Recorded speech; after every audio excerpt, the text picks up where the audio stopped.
भैया कल हमने देखा शिवदत्त नाम के भगत अपने गुरु के पास जाते हैं और कहते हैं मुझे अपने इष्ट का दर्शन करना है, जिनकी आपने पूजा विधि दी, जिनका मंत्र दिया। देखो सबसे बड़ी विडंबना है बहनों, हम जब छोटे होते हैं और कौवा लेना शुरू करते हैं भोजन का, तो जब समझ नहीं पाते तो आधा खाना नीचे गिरता है, तो अपनी माँ सिखाती है ऐसे खाना। सही है ना जी भगवान। किसी के सिखा के खाना सीखा के ऐसे ही खा लिया? किसी के सिखाने पर। अच्छा भाई, कौन सी भाषा आप जानते हो? बोलिए। हिंदी, पंजाब। जोर से बोलिए, कौन सी भाषा जानते? हिंदी और पंजाब। पंजाब सब लोग बोलिए, सबके भगवान मुंह दिए हैं। महाराज जी पूछ रहे हैं तो अपना इस मुंह का अच्छी जगह उपयोग करिए। गलियों में गाली देने में, झगड़े में जो उपयोग होता है ये मुंह, अगर कथा में उपयोग होगा तो इस मुंह का प्राप्त होना फायदेकारी हो जाएगा आपके लिए। सत्य वचन गुरुदेव। मनुष्य जन्म मिला है, इसको फायदे में लेना है कि नुकसान में लेना है भाई मेरे? फायदे में लेना है गुरुदेव। मनुष्य जन्म अनमोल, मिट्टी में मत रोल।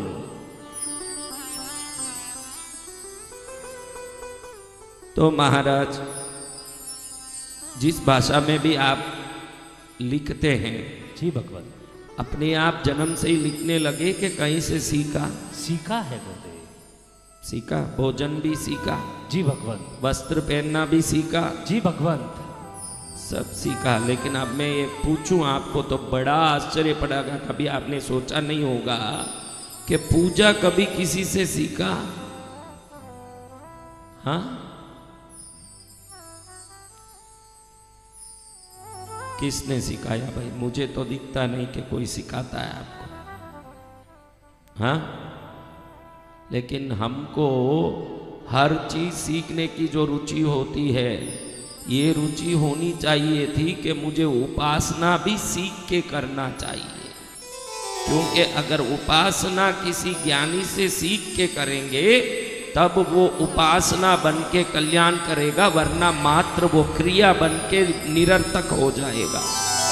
हम सब कुछ किसी से सीखते हैं। देखो ऑफिस में चपरासी बना हुआ, ऑफिस असिस्टेंट बना हुआ व्यक्ति भी उस पद के लिए भी कुछ न कुछ पढ़ाई करता है। सबसे छोटी पद के लिए जितनी बड़ी पद है उतनी बड़ी शिक्षा अभ्यास होता है।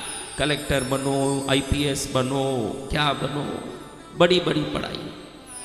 लेकिन मैं देखता हूँ कि दुख में जिनको याद करते हैं वो भगवान को पाने का रास्ता कोई सीखता ही नहीं है। बाकी संसार का सब कुछ सीखता, लेकिन हमारे शिवदत्त ने गुरु के पास जाके पूछा कि प्रभु मुझे भगवान को प्रत्यक्ष देखने की आशीर्वाद और मार्गदर्शन दीजिए।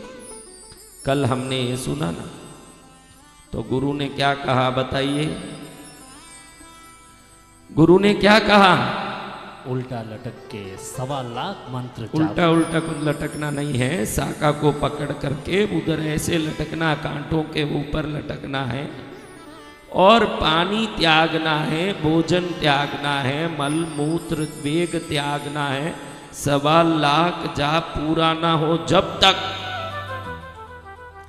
बेटा ये दरवाजा खोल दे, बच्चे दरवाजे खोल दे, यही गुंजन का कारण बनता है, थोड़ा खोल देने से।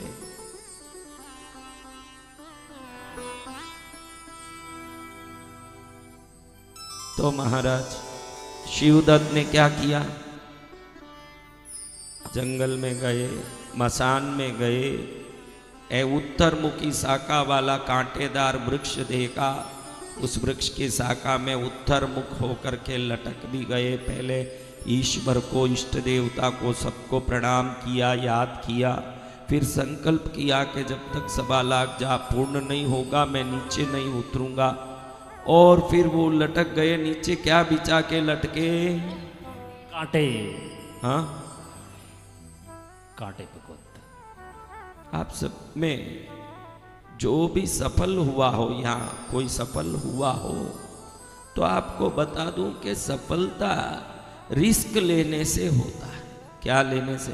रिस्क। हाँ, बिना जो डरता है वो आदमी कभी सफल नहीं हो पाता। किसी न किसी विशेष मुश्किल में पड़ने के बाद भी देख लूंगा क्या होता है, ये जो मन में हिम्मत रखता है वही आदमी सफल हो सकता है। जो कायर है वो सदा नीचे ही रहेगा, कभी आगे नहीं बढ़ेगा।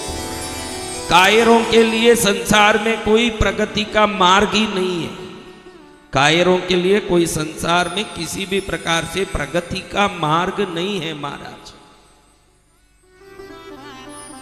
मैं इसलिए ये बात कह रहा हूं कि शिवदत्त ने क्या रिस्क लिया, 1.25 लाख जाप पूरा हो गया। लेकिन अब गणेश जी हाँ नहीं आए। जी भगवान। तो आप हो तो क्या करोगे भाई बताओ। पहले तो 1.25 लाख जाप करना ऐसे लटक के बिना पानी भोजन, अगर बिना पानी भोजन भी रह जाए तो पेशाब टट्टी लग जाए, कुछ न कुछ हो जाए। और अगर नहीं है तो कांटे में कौन कूदे भाई, कोई नहीं कूदे भगवान। हाँ गुरुदेव ने क्या कहा था शिवदत्त को,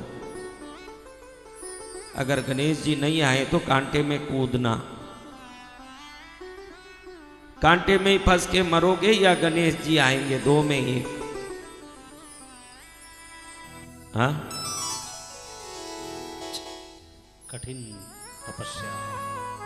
मैं ये आएंगे कि नहीं आएंगे ये बात में नहीं जा रहा हूं, मैं तो ये आपको पूछ रहा हूं कि आप कांटे में कूदने तैयार हो क्या। मैं आपकी बात पूछ रहा हूं। आप लोगों को कांटे में पटकने के लिए तो सदा तैयार हो ही, वो तो मैं जानता ही, वो आप कहने की जरूरत नहीं है। आप किसी को भी धक्का मार दोगे।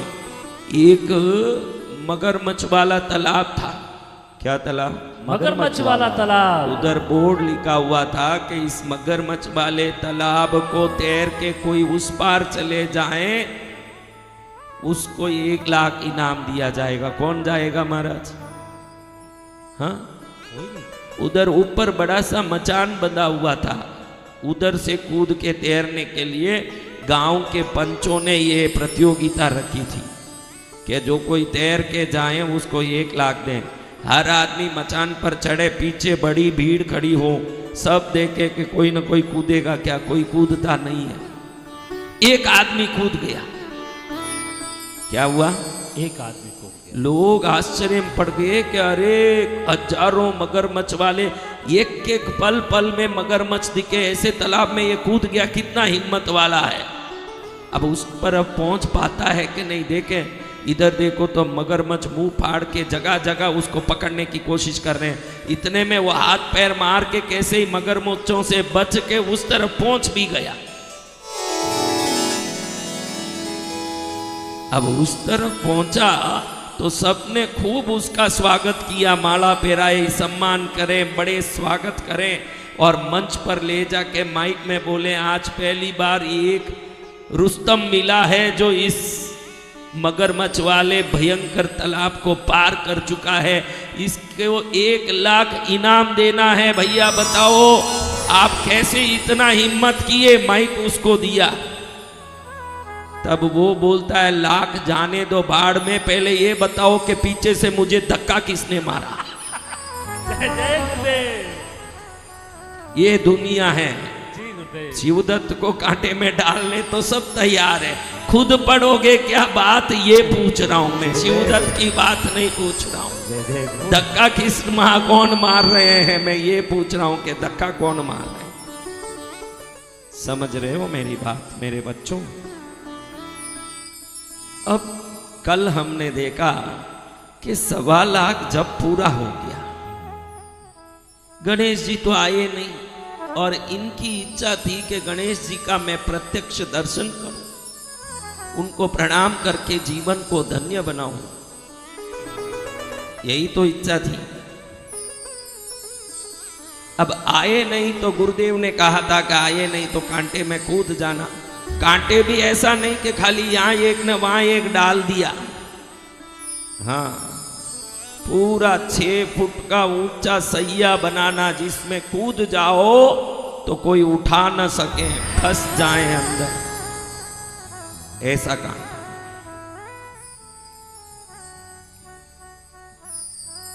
अब इस कांटे में पड़ना आज की तारीख में जितने लोग सफल हैं वो सब सामने कांटा देख के भी कूद के ही सफल हुए हैं। अगर डरते हो तो मरते हो, कभी सफल नहीं हो पाओ।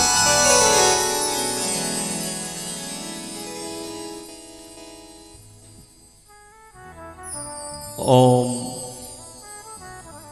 अब शिवदत्त ने मनो मन गणेश जी को प्रणाम किया और कहा, प्रभु मैंने आपके 1.25 लाख जप पूरा कर लिया है और आपके नाम स्मरण भी खूब स्तुतियों से किया कि कहीं इससे प्रसन्न हो के आप आ जाएं, क्योंकि मैंने किसी कामना से आपकी साधना नहीं की है, मैंने भक्ति से साधना की है।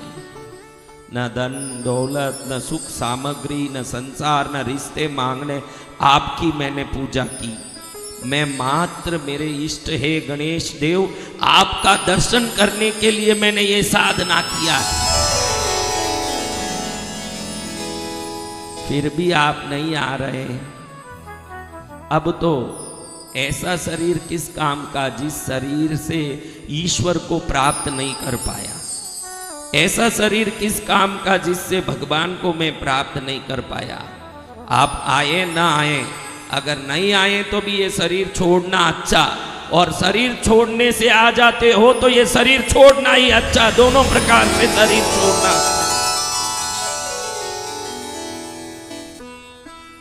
मैंने कल ही बताया कि उन्होंने अपने माँ बाप को प्रणाम करके क्षमा याचना की। कल मैंने बताया आपको कि आपने ये शरीर दिया, आपको प्रणाम। मेरे द्वारा आपको बहुत सारी अपेक्षाएं होगी लेकिन मैं पूरा नहीं कर पा रहा हूं। मैं मेरे इष्ट के दर्शन के लिए प्राण त्यागने जा रहा हूं। पत्नी को क्षमा याचना की कि तूने मैं हाथ पकड़ के ले आया और तू घर में बैठ के मेरी इंतजार कर रही होगी और मैं तुझे छोड़ के जा रहा हूं। बच्चों से क्षमा याचना की, मैं तुम सबको छोड़ के जा रहा हूं भाई, मुझे मेरे गणेश जी में मन लग गया है, मैं उनको प्राप्त करने जा रहा हूँ। ऐसे जिन जिन को वो जानते हैं सबको सोच के मन थोड़ा यूं दयार्द्र हो रहा है, आर्द्र हो रहा है, लेकिन मन में एक की जिद्दी लगी हुई है कि इष्ट का दर्शन होना। जिद्दी भी कहीं कहीं अच्छा है। वैसे बड़े लोग क्या कहते हैं, जिद्दी नहीं करना चाहिए, लेकिन धर्म के मार्ग में चलते रहो।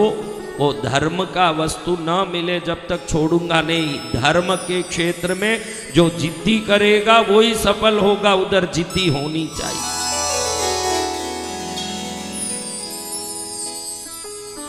ओम गम गणेशाय नमः। ओम गम गणेशाय नमः। ओम गम गणेशाय नमः। ओम श्रीं ह्रीं क्लीं ग्लौं गम बरबरदाय विजय गणपते प्रत्यक्ष दर्शनम देहि देहि हुम फट स्वाहा।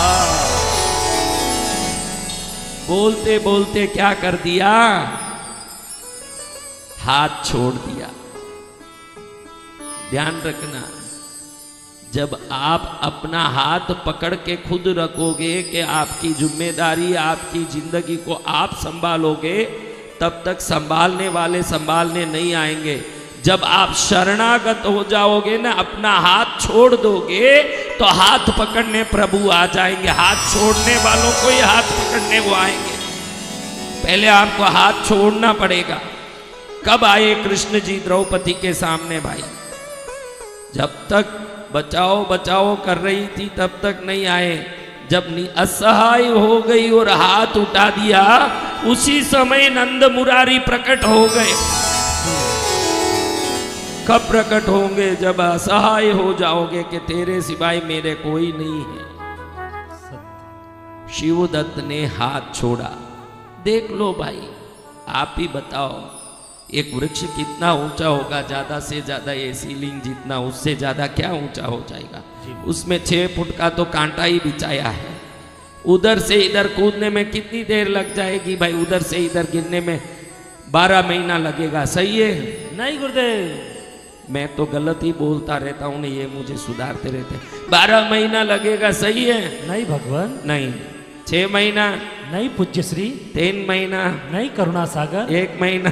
नहीं सर्वधर्म दिवाकर। 1 हफ्ता? नहीं एक दिन, नहीं भगवान, 1 घंटा, नहीं मंत्र शिरोमणि। हाँ? फट गिरे, इतना ही ना, एक क्षण। तो ध्यान रखना, उन देवताओं की शक्ति का यहाँ हमको समझ आना चाहिए। 1.25 लाख जप करके जो गणेश जी नहीं आए थे, जो पेशाब टट्टी रोक के, भोजन पानी रोक के बैठ के गणेश आए किए, तो जो नहीं आए, खाली उधर से इधर गिरने की देरी भी नहीं हुई, उधर गणेश लोक में गणेश जी का सिंहासन ढोलायमान हो गया।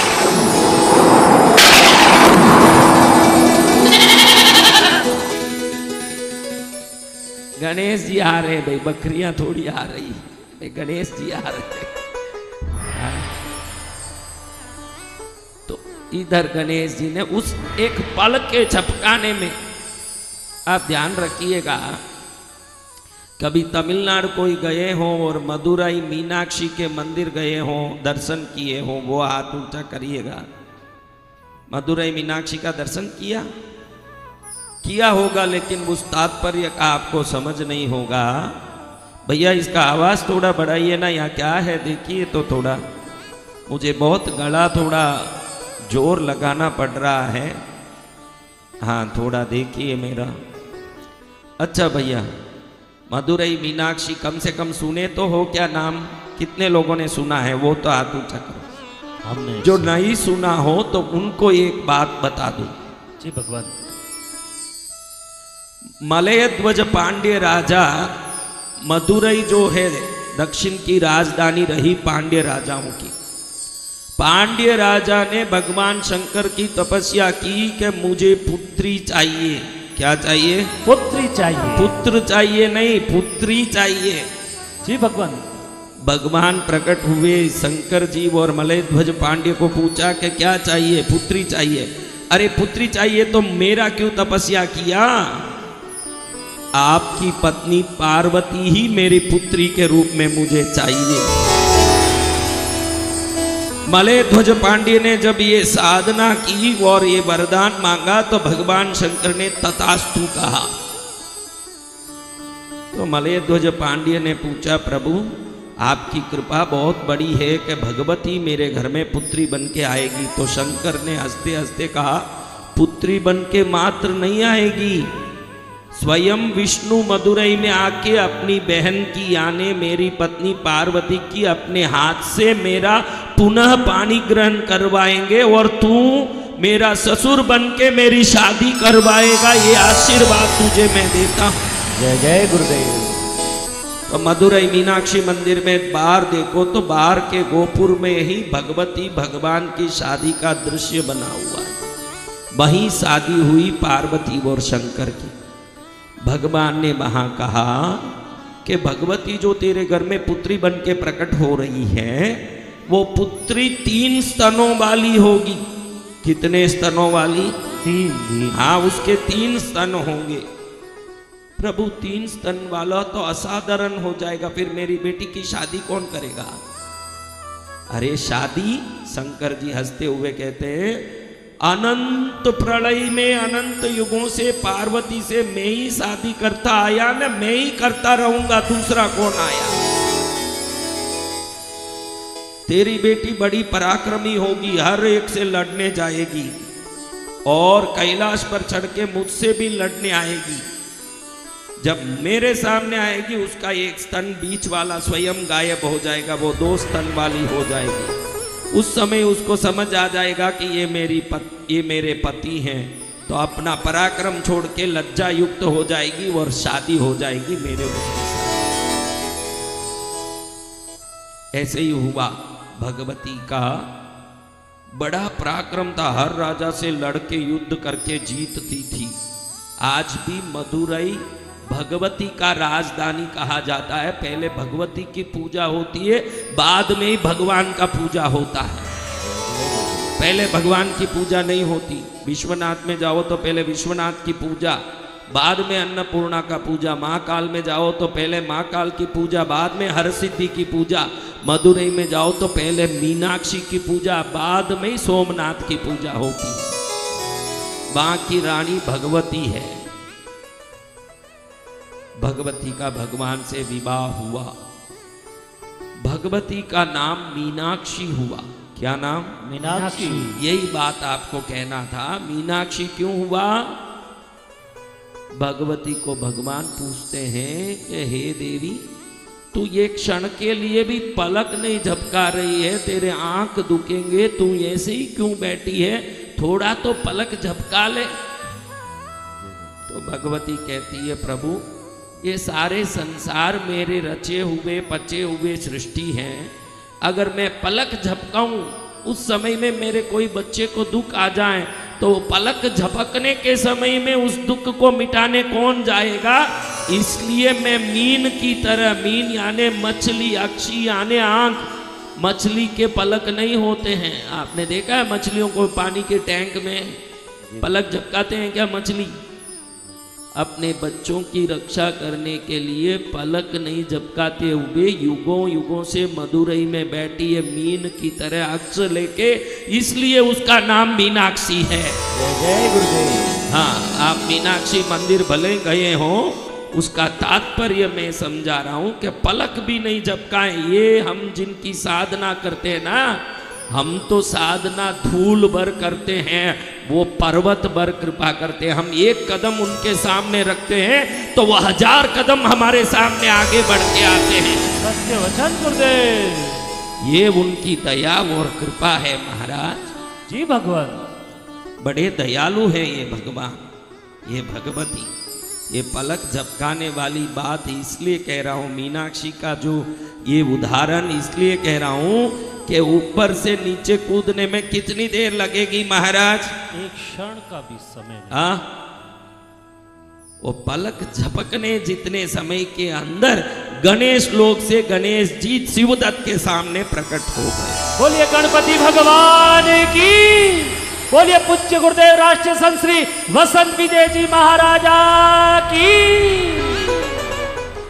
बड़े उच्च कोटि का दिव्य रूप, सुंदरता का विग्रह, अनंत मंगलकारी दिव्य स्वरूप, एक दंत भगवान कोटि सूर्य के समान प्रकाशित होकर के उस रात्रि काल में पूरा स्मशान चमक रहा है। जैसे ही गणेश जी का प्रकट होना हुआ, मशान के जितने भी दुष्ट आत्माएं थे जब पलायन कर गए सब।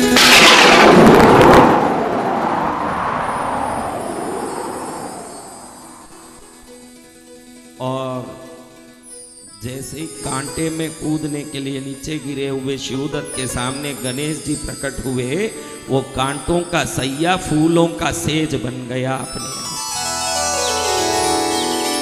जैसे ही नीचे खड़ा होके देखे तो पूरे गुलाब के फूलों का सैया बना हुआ। जहां कांटे को देख देख के मन में विचार आ रहा था कि इसमें फंस के प्राण निकल जाएगा, उसमें आनंद से खड़े हो गए शिवदत्त और सामने प्रणाम कर रहे हैं। देख के गणेश जी का दिव्य विग्रह को देख के भगवान गणेश हंसते हुए कहते हैं, भैया शिवदत्त तुम्हारा कल्याण हो, तुम्हारी इच्छा पूर्ण करने मैं गणेश तुम्हारे सामने प्रकट हुआ हूं।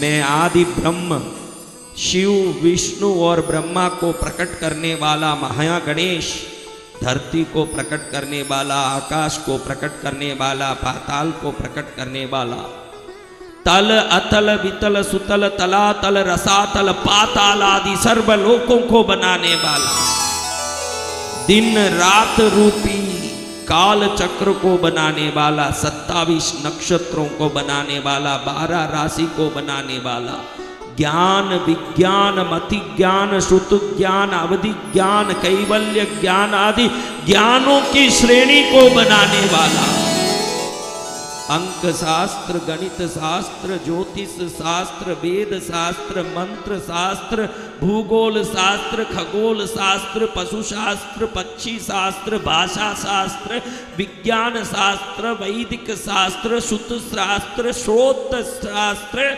वास्तु शास्त्र और समस्त शास्त्रों को बनाने वाला, देखने वाले आंखों को, सुनने वाले कानों को, चलने वाले पैरों को, लेने वाले हाथों को, सोचने वाले मन को, और सूंघने वाले कान को और बोलने वाले मुंह को बनाने वाला मैं गणेश। देवताओं को, दानवों को, राक्षसों को, असुरों को, गंधर्वों को, किन्नरों को, अप्सरसों को, यक्षों को, गरुड़ों को, नागों को, उरगों को, मनुष्यों को, पशुओं को, पक्षियों को, खेचरों को, भूचरों को, तिर्यंचों को, वृक्षों को, वनस्पति को, औषधियों को बनाने वाला मैं गणेश। विभिन्न भाषाओं को, विभिन्न शक्तियों को, विभिन्न सिद्धियों को, विभिन्न बुद्धियों को, विभिन्न वैभवों को, विभिन्न उत्साह को, विभिन्न उल्लास को, विभिन्न आनंद को, विभिन्न समृद्धि को, विभिन्न सौख्य को, विभिन्न सौमंगल्य को, विभिन्न सौभाग्य को, विभिन्न भाग्य को बनाने वाला मैं गणेश। हाथ की रेखाओं को, मस्तक की रेखाओं को, पैरों की रेखाओं को, अंगूठे की रेखाओं को बनाने वाला मैं गणेश। जल में चलने वाले जलचर, थल में चलने वाले थलचर, आकाश में उड़ने वाले नभचरों को बनाने वाला मैं गणेश।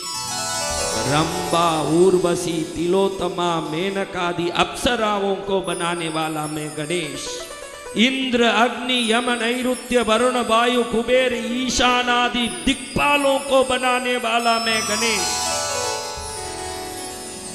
अश्विनी कुमारों को, अष्टवसुओं को बनाने वाला मैं गणेश। अप्सरसों को, देवियों को, देवताओं को, देवलोक को बनाने वाला मैं गणेश। भरद्वाज, अत्रि, विश्वामित्र, वाल्मीकि, अगस्त्य आदि ऋषियों को बनाने वाला मैं गणेश। ब्रह्मा से दक्ष आदि प्रजापतियों को उत्पन्न करने वाला मैं गणेश। जीवमय मात्र क्रम चक्र से मुक्ति पाने के लिए यजुर्वेद, सामवेद, ऋग्वेद और अथर्ववेद आदि चतुर्विध वेदों की रचना करने वाला मैं गणेश। नृत्य शास्त्र, भाषा शास्त्र आदि समस्त प्रकार के 72 शास्त्रों को और 64 शास्त्रों को स्त्री पुरुषों के लिए बनाने वाला मैं गणेश। संसार में ऋतुओं को बनाते हुए शरद ऋतु, शीत ऋतु, वसंत ऋतु, ग्रीष्म ऋतु, वर्षा ऋतु आदि ऋतुओं को बनाने वाला मैं गणेश। पेड़ों में फूलों को और फूलों के नीचे कांटों को बनाने वाला मैं गणेश। स्त्रियों में लज्जा और उस लज्जा से वस्त्र को ढकने का ज्ञान देने वाला मैं गणेश। चावल, गेहूं आदि दानों को उगाने और उगे हुए दानों को पकाने का पाक शास्त्र की कला सिखाने वाला मैं गणेश। ज्योतिष शास्त्र और ज्योतिष शास्त्र में प्रश्न कुंडली, समय कुंडली, रत्न कुंडली, ग्रह कुंडली, लग्न कुंडली, दशा कुंडली, भाव कुंडली आदि 1008 प्रकार के कुंडली का ज्ञान देने वाला मैं गणेश। पृथ्वी में रहे हुए मिट्टी के रंग से वो पृथ्वी किस प्रकार का काम आएगा। पीले रंग का मिट्टी है तो समृद्धि है, काले रंग का मिट्टी है तो उपजाऊ है, लाल रंग की मिट्टी है तो खेती के काम की है, और राख के रंग की मिट्टी है तो रेगिस्तान है। इस प्रकार से मिट्टी का ज्ञान से जीवन का ज्ञान दिलाने वाला मैं गणेश। आकाश में जितने तारे हैं उन तारों के समूह से नक्षत्रों का विवेक प्राप्त करें। जितने नक्षत्रों के समूह एक साथ खड़े हैं वो ज्येष्ठा नक्षत्र, अनुराधा नक्षत्र, मृगशीर्ष नक्षत्र, रोहिणी नक्षत्र, शतभिषा नक्षत्र आदि, आरुद्रा नक्षत्र आदि नक्षत्रों का ज्ञान जीवलोक में प्रकट हो, ऐसे नक्षत्र ज्ञान का ज्ञाता मैं गणेश। अनंत कोटि सूर्यों को बनाने वाला, अनंत कोटि चंद्रों को बनाने वाला, अनंत कोटि भूमंडल भूलोकों को बनाने वाला, अनंत कोटि ब्रह्मांडों को बनाने वाला मैं गणेश। मैं ही आदि परब्रह्म हूँ, मैं ही अनादि हूँ। मैंने 3 लोकों को 3 देवों को प्रकट किए और 33 कोटि वर्ग देवताओं की सृष्टि की। जो मुझे आदि से मानता है, मेरी प्रथम पूजा करता है, इस संसार नौके से निर्विकार निर्विघ्न रूप से ऐसे पार हो जाता है जैसे ये पक्षी आकाश को पार करके अपने वृक्ष के घोंसले तक पहुंच जाती है। मैं आदि अनादि परब्रह्म गणेश आज तुझ पुण्यशाली को दर्शन देने, जिसके दर्शन करने ब्रह्मा विष्णु महेश भी युगों से तपस्या करने लालायित रहते हैं। हे शिवदत्त, आज तेरी ये छोटी सी तपस्या से ये गणेश प्रसन्न होके तेरे सामने प्रकट हुआ। क्या मांगना है मांग, क्या तुझे चाहिए मांग, क्या चाहिए तुझे?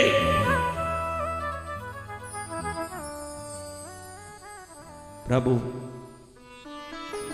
आपके दर्शन की एकमात्र कामना थी और वो कामना पूरी हो गई। अब मुझे इस संसार में,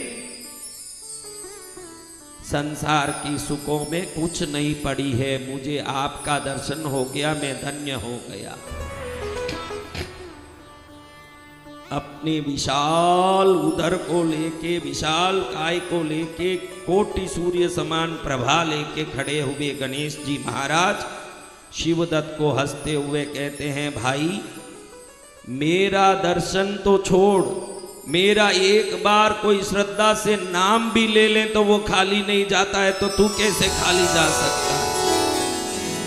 कभी कोई खाली नहीं जाएगा मेरे इस दर्शन से। कुछ भी मांग ले। प्रभु मेरे गुरुदेव के पास जाके जब निवेदन किया कि आपका प्रत्यक्ष दर्शन होना, तब गुरुदेव ने पूछा था तू किस कामना से ये साधना करना चाहता? तभी मैंने कह दिया कि मुझे कोई कामना नहीं है, प्रभु के दर्शन की ही कामना है, अन्य कोई कामना नहीं है। मुझे कुछ नहीं चाहिए प्रभु।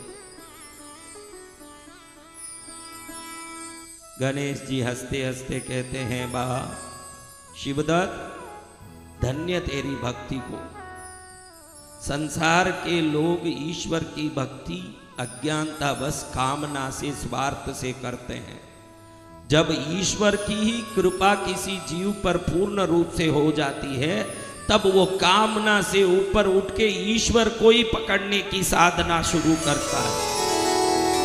वो परम भाग्यशाली है जो भगवान को भगवान के लिए भजता है। आज मैं तुझे आशीर्वाद देता हूं, क्योंकि मेरा दर्शन कभी खाली नहीं जा सकता। तू लाख मना कर, तुझे कुछ नहीं चाहिए, लेकिन मेरा दर्शन खाली जाने वाला नहीं है। मैं तुझे आशीर्वाद देता हूं कि जब तक ये सूर्य चंद्र रहेगा, शिवदत्त तेरा नाम और तेरी पीढ़ियां यशस्वी और सुखी रहेगी, मेरा आशीर्वाद है। और आज से मैं तुझे संसारिक लोगों को देव कृपा का लक्षण दिखाने के लिए एक शक्ति देता हूं। साधारण मनुष्य में जो शक्ति नहीं होती, वो शक्ति भक्तों में होती है शिवदत्त।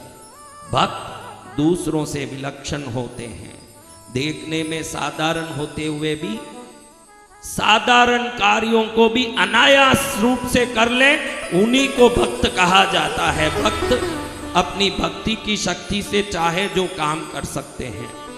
मेरा वरदान है तुझे कि आज से तू आकाश में उड़ने की शक्ति प्राप्त करेगा। पक्षियों की तरह जब तू आकाश में उड़ेगा, दुनिया देखेगी कि ये मनुष्य कैसे उड़ रहा है। तब दुनिया को ये मालूम पड़ जाएगा कि इसने गणेश जी की आशीर्वाद प्राप्त की है, तो ये पक्षियों की तरह उड़ रहा है। देवों की कृपा प्राप्त किए हुए लोगों की सिद्धि को देखेंगे तो नास्तिकों में भी भक्ति जगेगी। इसलिए मैं आज तुझे ये वरदान देता हूं कि तू आज से जहां चाहे उस आकाश में उड़ के जाएगा और क्षण मात्र में तू जहां चाहे वहां पहुंच जाएगा।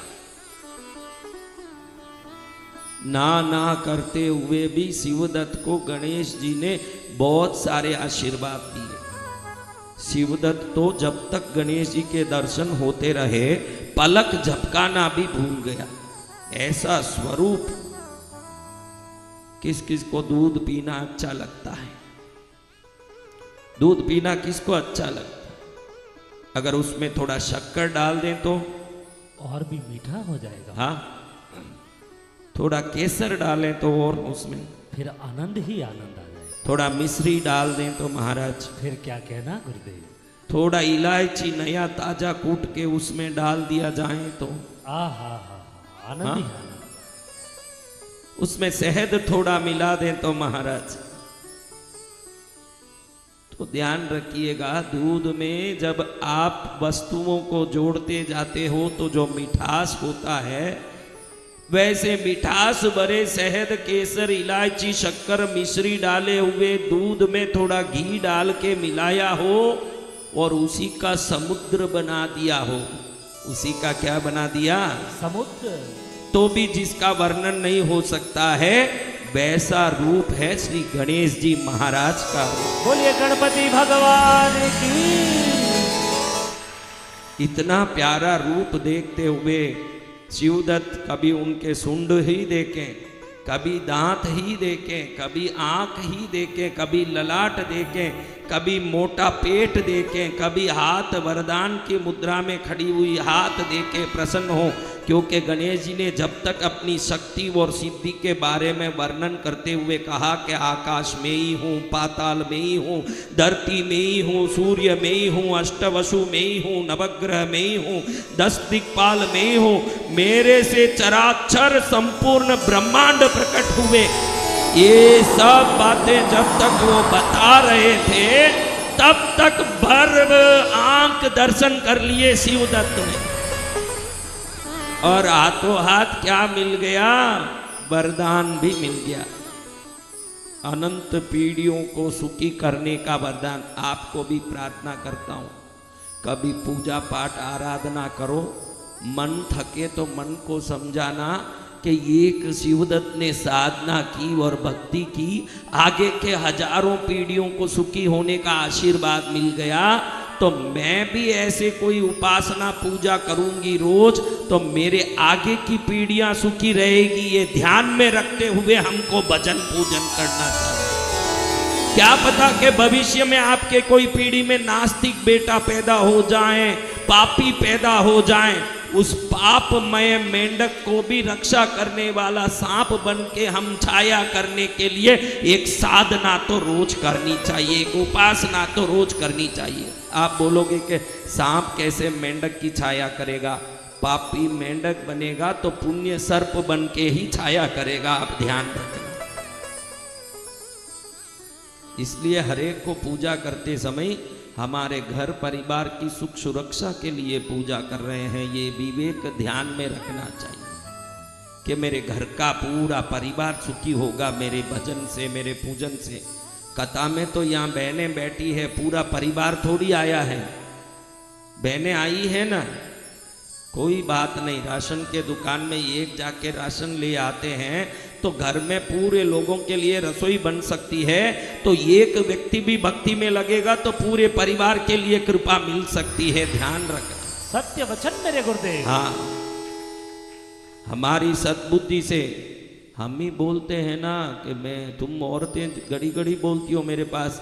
जब से मैं ससुराल गई बाद में ही वहाँ संपत्ति आई महाराज। पहले तो मेरे सासू जी बिल्कुल भूखे ही मरते थे, मेरे जाने के बाद ही घर में धन इकट्ठा हुआ। बोलती हो कि नहीं? सोचो जी भगवान। हाँ, यानी किसी एक पुण्यशाली के पुण्य से भी सब लोगों का मंगल होगा, क्योंकि उसके पुण्य में हलवा लिखा है। तो उसके पुण्य से जो हलवा बनेगा परिवार पूरा खाएगा, क्यों खाली थोड़ी जाएगा। भगवान।